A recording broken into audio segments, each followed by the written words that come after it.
Ha sido el run run ferroviario del último mes, el nuevo tramo de altas prestaciones extremeño, un avance significativo pero para nada definitivo para poder llevar la alta velocidad verdadera a Extremadura, y en este vídeo vamos a repasar todo lo que queda por hacer.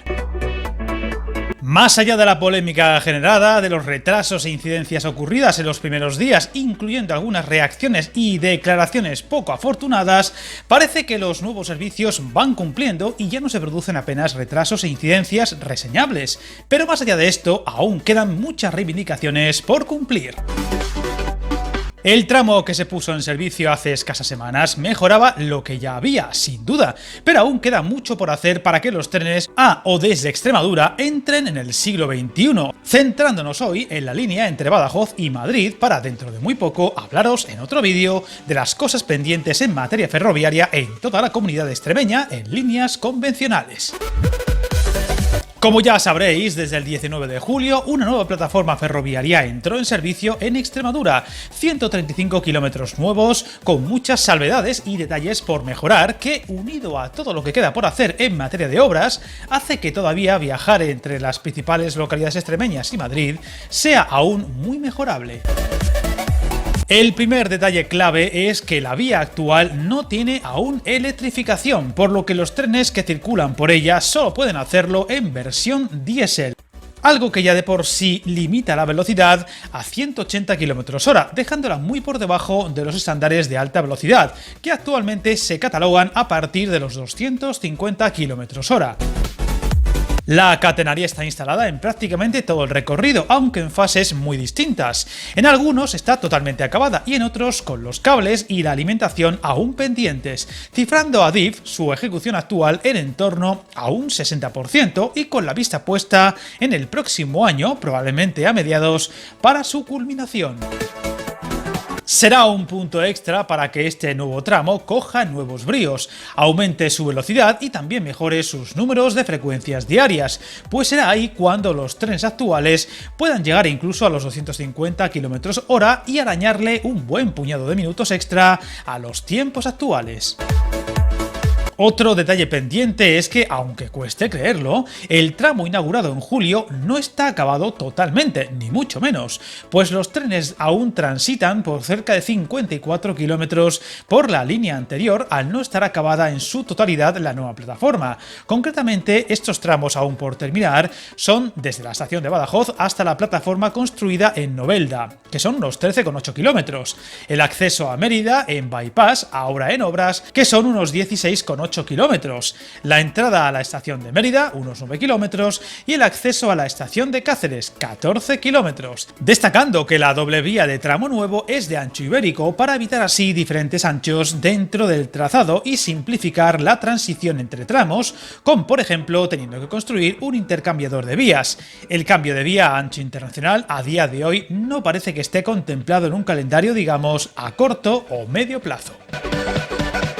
A esto hay que añadirle el tramo de mayor polémica, el más al norte, el que comunica con la ciudad de Plasencia, ahora mismo en el ojo del huracán, ya que a día de hoy lo más probable es que se acabe haciendo una nueva estación al sur de esta ciudad para dar servicio a la misma sin ser fondo de saco, es decir, que los trenes entren y no puedan seguir su camino, sino que tengan que retroceder. Un sorprendente problema de diseño aprobado en su día que dejaba el ahorro de viaje a Madrid inerte por el tiempo que se tendría que perder en llevar los trenes hasta la estación placentina. Por eso, en su lugar, ahora los trenes Badajoz-Madrid paran en Monfragüe, a unos 13 kilómetros al sureste de esta ciudad, evitando así perder un tiempo más que considerable.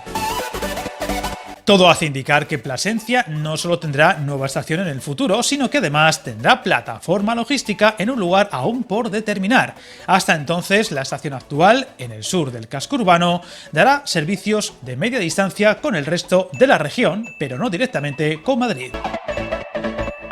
Otro detalle crucial es acabar el tramo del norte de la provincia, entre Plasencia y Navalmoral de la Mata, en algunos casos ya en obras, pero muy primarias, y en otros aún por decidir, como el paso por la ciudad de Navalmoral, un trazado complejo ya que atraviesa de este a oeste toda la población, pidiendo ahora mismo su ciudadanía el soterramiento de las nuevas vías, aunque quizá lo más acertado fuera sacarlas de la ciudad y construir una nueva estación a las afueras. Este delicado tramo está todavía por decidir oficialmente y no sería de extrañar que conlleve más retrasos en el futuro.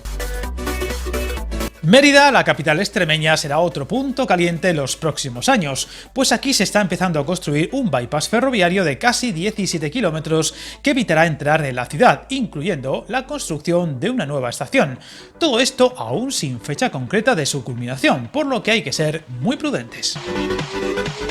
Más allá de la electrificación, quedará pendiente lo más delicado, el tramo de la provincia de Toledo, muy complejo y aún sin un horizonte claro de obras y con tramos muy especiales aún por determinar al 100%, por lo que de eso os hablaré mucho más al detalle muy pronto en otro vídeo.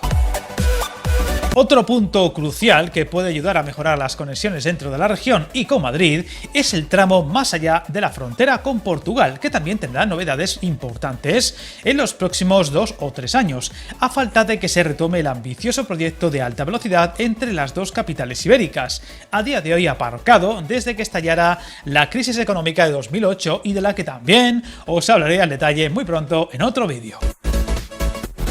De momento todo hace pensar que no habrá más trenes ni cambios de modelo de tren. Si todo va bien con la electrificación de la línea, que como ya he comentado está prevista para mediados o finales del próximo año, las cosas sufrirían una nueva mejora, recortando tiempos de viaje, aumentando frecuencias y quizá, solo quizá, con la llegada de algún tren nuevo más. Otro detalle clave está por saber si pronto, y ya con la electrificación y las nuevas mejoras estrenadas el próximo año, empiezan a circular trenes que comuniquen Extremadura con más regiones del país sin tener que cambiar de tren en Madrid, algo que confiemos comience a ocurrir pronto, aunque por desgracia de momento no se ha comentado nada desde Renfe, pero no sería de extrañar que pueda haber trenes directos a las regiones del Mediterráneo y del norte del país sin transbordos cuando lleguen estas mejoras pendientes, algo que si ocurre aquí contaremos detalladamente. De momento hay que recordar que el horizonte para un AVE de verdad Madrid-Badajoz se antoja muy complicado de aventurar. El 2030 parece la fecha más optimista, mientras que un 2032-33 parece la más probable, aunque muchas voces hablan de 2035 como el horizonte más presumible, teniendo en cuenta lo mucho que queda por hacer, especialmente en la provincia de Toledo, lo lento de construir ese tipo de infraestructuras y la ausencia de fondos europeos para acabar el tramo pendiente. En cualquier caso, ante cualquier novedad, aquí estaremos para contarlo. Suscríbete al canal, encantado de leer tus comentarios y recuerda, hasta el camino más largo se inicia con un primer paso.